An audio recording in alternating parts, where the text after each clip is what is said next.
చెప్పకండి ఈ పిడుగులాంటి వార్త.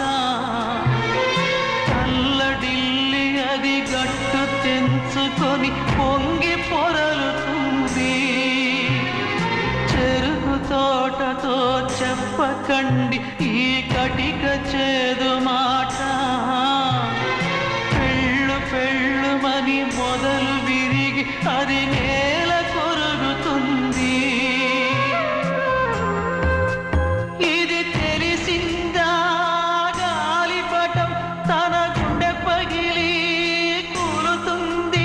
ఈ మాట వింటే టెంటు హాలు కన్నీటి కహే పాడుతుంది.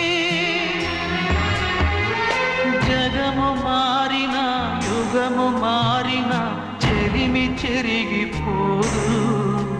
మీ బతుకే స్నేహం కోసం, మీ త్యాగం స్నేహం కోసం, మీ తనువులు స్నేహం కోసం.